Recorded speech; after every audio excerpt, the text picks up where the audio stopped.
this is the position you will get after watching this video against 1e4. And here black's just going to take the knight on f3 and then checkmate white on h2. So, but let's jump to the beginning. So, I'm going to tell you secret opening against 1e4. So, I recommend you to play e5 symmetrical. And now, of course, most of your opponents will attack this pawn, but don't worry, you just counterattack this pawn. Now, the main move is knight takes e5.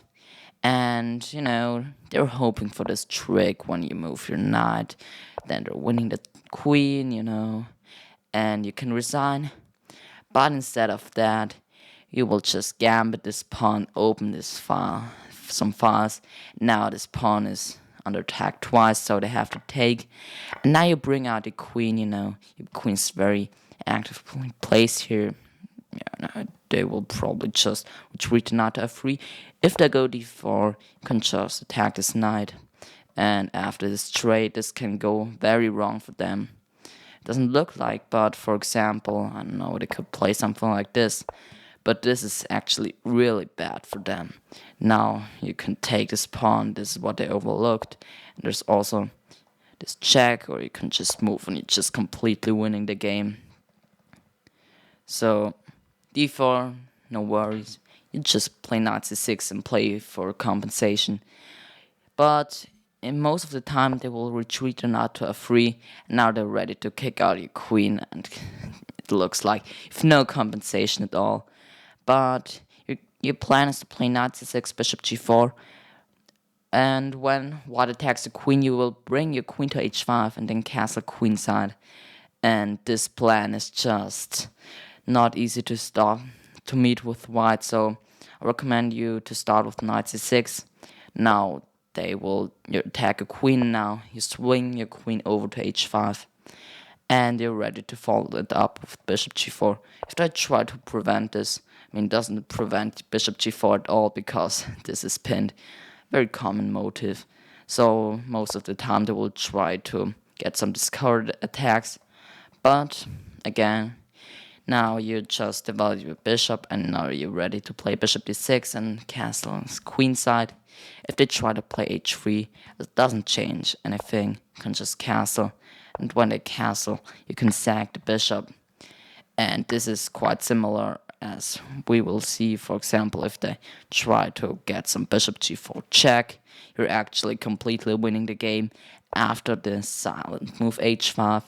And now, for example, you can play bishop d6 and then knight g4, and you're just completely winning. So that's what happens when they play h3. But usually they will just castle. They don't see any danger. Now it's possible to castle long, but I recommend you to play the most direct move, bishop d6. And now let's say to do nothing. This is actually a nice checkmate. So they have to deal with that threat. And the best move, and what everyone plays here, is h3. And now think you know the next move. Boom, you sack your knight. And they could move your knight somewhere. But then you gotta go queen g6. For example, if you try to prevent this, they actually just blundered the knight. So, and if the knight moves anywhere, you can just play queen g6, for example, or even bishop g4. You're just winning the game.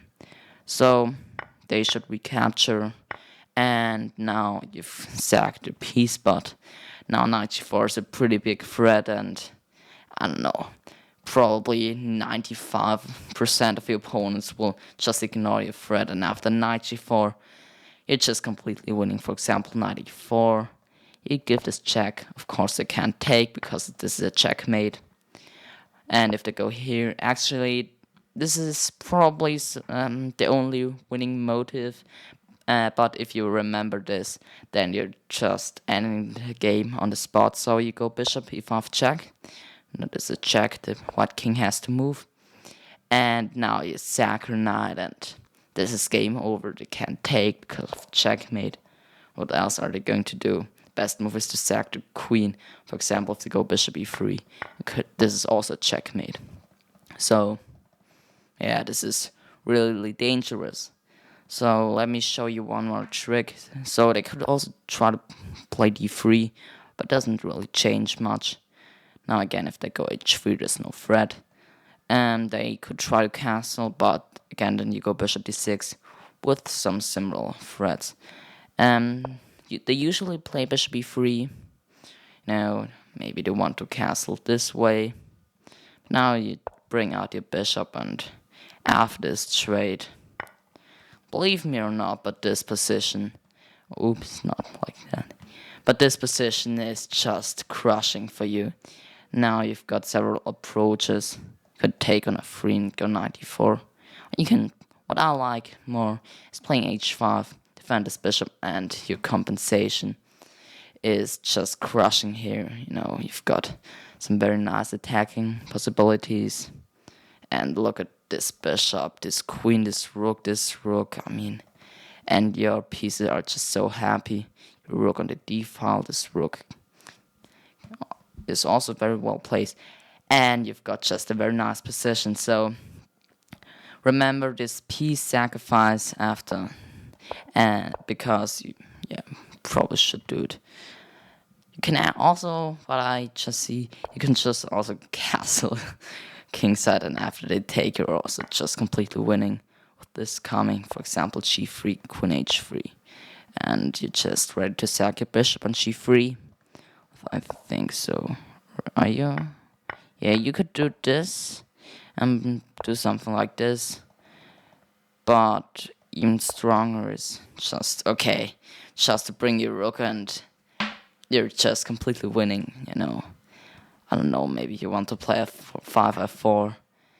Yeah, anyways, I would recommend you to sack your bishop like this, but yeah.